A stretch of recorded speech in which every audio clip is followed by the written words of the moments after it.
السلام کی فوجوں کی کامیابی کی کہ خداوند تبارک و تعالی نے اہل بیت سے منسوب علاقوں کی حفاظت فرمائی، خود اہل بیت کے چاہنے والوں اور ماننے والوں کے ذریعے سے۔ اب اس جانب توجہ رہے کہ دنیا بھر میں تشیع بڑی تیزی سے پھیل رہی ہے، اور جو تشیع کی جانب آتا ہے، یعنی جو شیعہ ہوتا ہے، وہ آ کر شیعت پہ ڈسکشن کرتا ہے، چاہے وہ ڈاکٹر تیجانی ہو، چاہے وہ جناب حسن شحاتہ ہوں کہ جن کو 3 سال پہلے شعبان میں قتل کر دیا مصر میں، چاہے وہ صالح الوردانی ہو، چاہے وہ شیخ ابراہیم زقزاقی ہوں، چاہے وہ اور دیگر افراد ہوں کہ جنہوں نے ان چند دنوں میں تشیع کو قبول کرنے کے بعد تشیع کا پرچار کیا۔ لیکن اس جانب توجہ رہے کہ خصوصاً پاکستان میں، انڈیا میں نہیں، انڈیا کے علمی حالات اتنے خراب نہیں ہیں کہ جتنے پاکستان کے ہیں۔ ہم کوئی پست قوم نہیں ہے کہ جو بھی آ جائے اس کو ایک جھنڈا بنا دیں۔ ہم صحیح اسلام ہیں، ہماری تعداد ہے اور ایک مکتب علمی ہے۔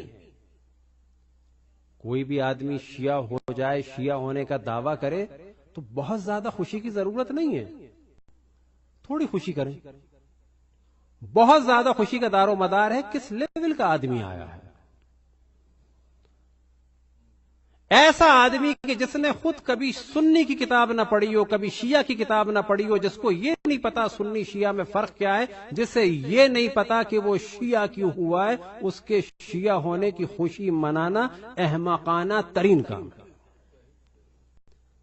جو ایک خواب سے شیعہ ہوگا وہ ایک ڈراؤنے خواب سے دوبارہ دشمن اہل بیت ہو جائے گا۔ جو ایک منت سے شیعہ ہوگا وہ 2 منتیں پوری نہ ہو کے دوبارہ دشمن اہل بیت ہو جائے گا۔ شیعہ ہونے کا دار و مدار ہے علم پر، اور ایک عجیب کیفیت نظر آتی ہے کہ پاکستان میں جو لوگ شیعہ ہونے کا دعویٰ کرتے ہیں، اگر سوال کیا جائے ایک صاحب پتہ چلا کہ جی پاکستان میں شیعہ ہو گئے تھے، قوم آئے ہوئے تھے، اس زمانے میں اتنا ہمارے پاس فون وغیرہ کا سلسلہ نہیں تھا، ایک ہمارے دوست ان کو ہمارے گھر لے آئے، ہم نے بڑے احترام سے بٹھایا، پتہ چلا کہ جی یہ عالم دین ہے، پتہ چلا کہ یہ مصر کے بھی پڑھے ہوئے ہیں۔ لیکن علمی کیفیت کیا تھی؟ جب چند اہل سنت کی کتابوں کے بارے میں پوچھا، پتہ چلا نا ان کو تو کچھ معلوم ہی نہیں ہے، نا اصل کچھ بھی نہیں ہے۔ تو یہ ذہن میں رکھیں، جو شیعہ ہونے کا دعویٰ کرے اس کو کہیں کہ صرف اپنی لمٹ میں رہو، اور تمہاری لمٹ یہ ہے کہ صرف یہ بتاؤ کہ سنیت کی نسبت شیعت میں کون سی خصوصیت ہے۔ ہم نہیں کہتے توہین کریں اہل سنت کی، نا تم کیوں شیعہ ہوئے، کیا خصوصیت ہے، یہ ڈسکس کرو۔ بیٹھے بیٹھے شیعہ ہو گئے تو سوتے سوتے دوبارہ کافر ہو جاؤ گے۔ بیٹھے بیٹھے شیعہ ہونے والے وہ کبھی شیعہ قبول نہ کریں۔ قبول نہ کریں سے مراد یہ کہ یہ مر گیا تو اس کا کفن دفن کر دیں، لیکن اس کو ممبر پہ نہ بیٹھنے دیں۔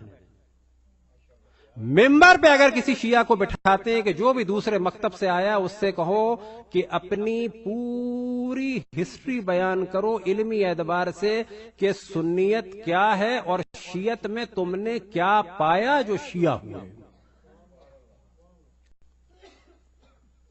ایسے ہی شیعہ ہو گئے تو ایسا نہیں چاہیے، اور تمہارا موضوع یہ ہونا چاہیے کہ شیعت کی تبلیغ کرو۔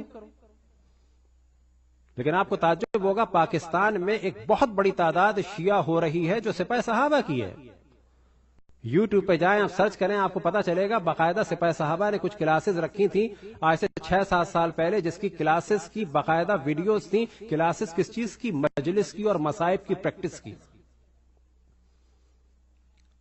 ان کا ہدف کیا ہے کہ ممبر پہ ایسے افراد کو لایا جائے کہ جو ممبر سے کفر بکیں، کہ جس کے بعد یہ کہا جائے کہ دیکھو یہ ممبر پہ شیعہ تقریر کر رہا ہے، لوگ تو بھول جائیں گے شیعہ ہے یا شیعہ ہوا تھا۔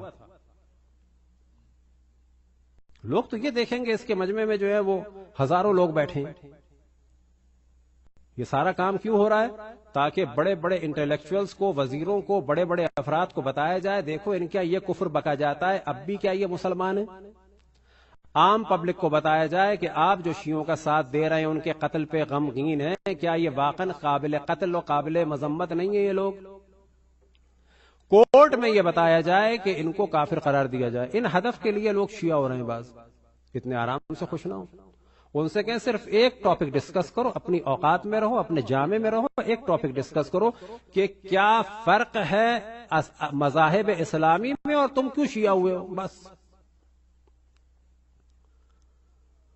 اتفاق سے ایک ہمارے بڑے اچھے دوست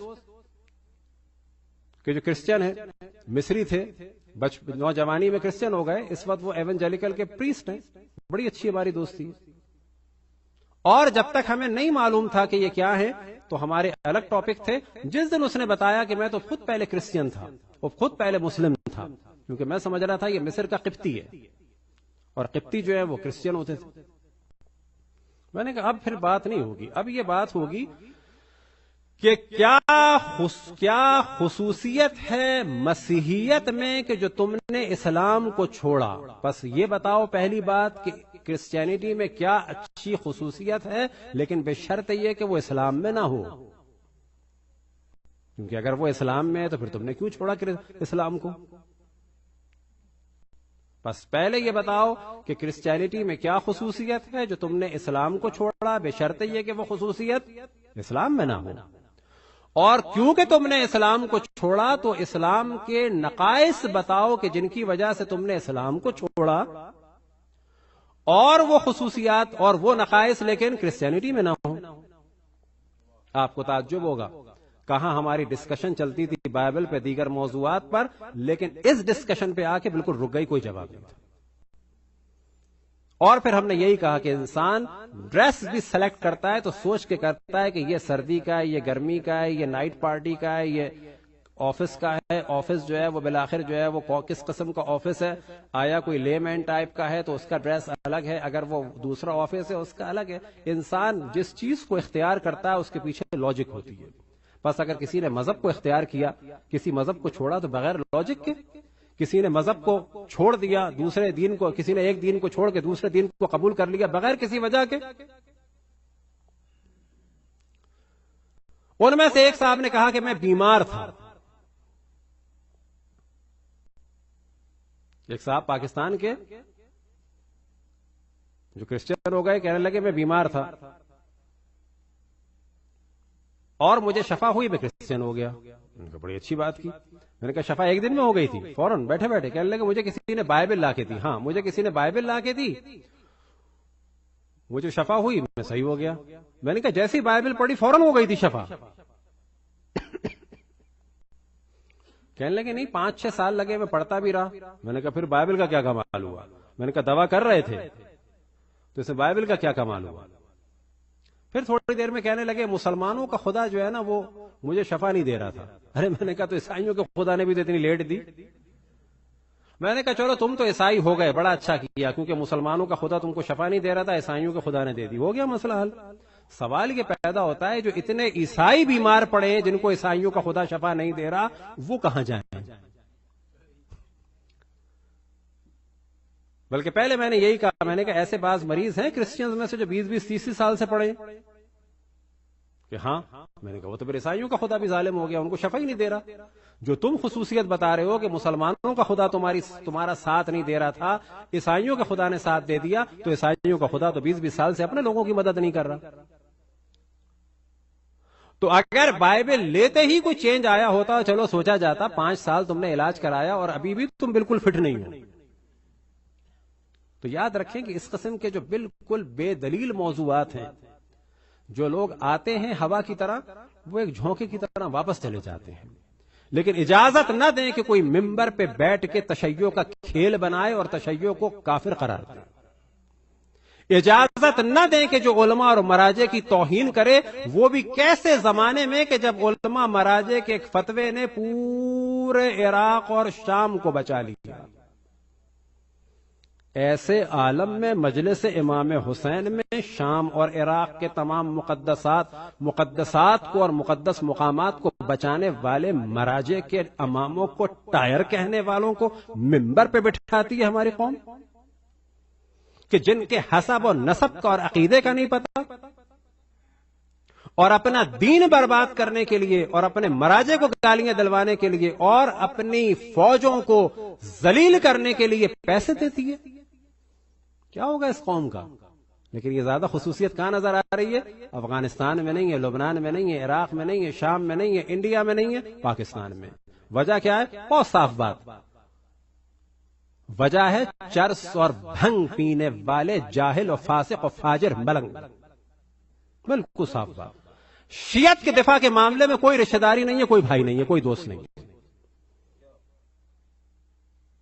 شیعت کے دفاع کے بارے میں یاد رکھیں، کوئی باپ نہیں ہے، کوئی بھائی نہیں ہے، کوئی چچا نہیں ہے، کوئی تایا نہیں ہے، کوئی بیٹا نہیں ہے، کوئی بیٹی نہیں ہے، کوئی بیوی نہیں ہے، کوئی ماں نہیں ہے، ہماری کوئی بہن نہیں ہے۔ اصل ہے شیعت کے جس کے لیے امام حسین کا خون گیا،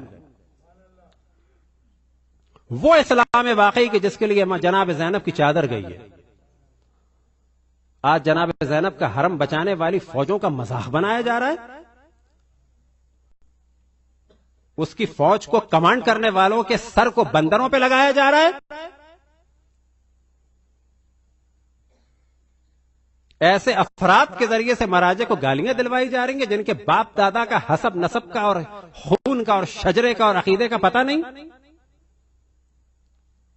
علماء اور مراجع کی توہین کی جا رہی ہے کھڑے ہو کے پیشاب کرنے والے اور چرس پینے والوں کے مقابلے میں، جو کربلا میں کنستر لے کے پھرتے ہیں اور اس میں پیشاب کرتے ہیں، اور کہا جا رہا ہے کہ ان جیسا کوئی مقدس، ان جیسا کوئی موالی، ان جیسا کوئی اہل بیت کا چاہنے والا نہیں ہے۔ برباد کر دیا علامہ ہلی کو، شیخ مفید کو، شیخ توسی کو، شیخ صدوق کو اور بڑے بڑے علماء مراجع کو فدا کر دیا، فنا کر دیا چرسیوں کے پیچھے۔ یہ نتیجہ سوائے چرس کے نشے کے علاوہ شاید کچھ اور نہیں ہے۔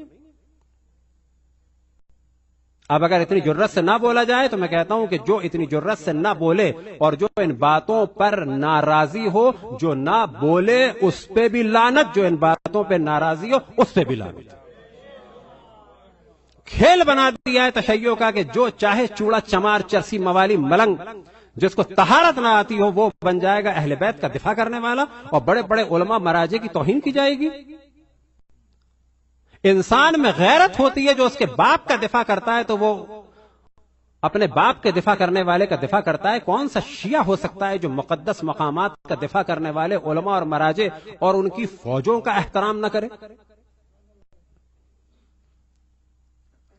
تو یہ وہ چیزیں ہیں کہ کھل کے بات کرنی چاہیے تاکہ پتہ چلے کہ اس وقت یاد رکھیں کہ مصر میں، تیونس میں، الجزائر میں، مراکش میں ہر جگہ شیعت تیزی سے پھیل رہی ہے۔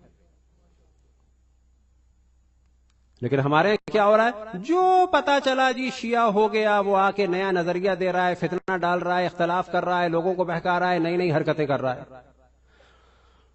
وہاں پر پتا چلا کہ جی نائجیریا میں شیخ ابراہیم زقزاقی کے خداوند تبارک و تعالیٰ ان کو طول عمر عطا فرمائے، صحت و سلامتی عطا فرمائے، دشمنوں کے نرغے سے محفوظ رکھے، 1 ملین سے زیادہ لوگوں کو شیعہ کر دیا۔ ہمارے ہاں پتا چل رہا ہے کہ آدمی شیعہ ہو رہا ہے تو وہ شیعوں کو شیعت سے نکال رہا ہے۔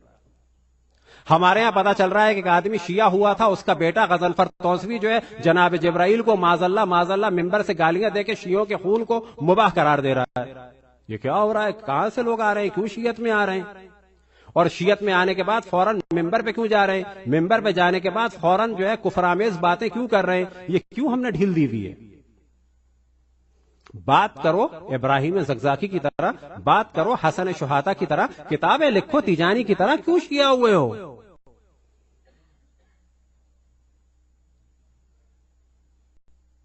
ہم ساری دنیا کی یاد رکھیں خبریں تقریباً ہر روز دیکھتے ہیں۔ مصر میں شیعہ ہونے والوں کا عجب حال ہے، پاکستان میں شیعہ ہونے والوں کا عجب حال ہے، تیونس میں شیعہ ہونے والوں کا عجب حال ہے، پاکستان میں شیعہ ہونے والوں کا عجب حال ہے۔ الجزائر میں ایک شیعہ ہوا ہے، وہ تقریریں کر رہا ہے، پاکستان میں شیعہ ہوتا ہے، پتہ چلا مراجع کو گالیاں دے رہا ہے۔ اسی مسجد میں ایک جوان آتا ہے مراکش کا، اس سے آپ حوالے پوچھیں صحیح مسلم کے، صحیح بخاری کے، فر اس کو یاد ہے. پتا چلا ایک پاکستان میں ایک علامہ شیعہ ہو کے ممبر پہ آ کے بیٹھتا، اس کو بخاری کیا بے نہیں پتا، تو کس لیے شیعہ ہوا ہے وہ؟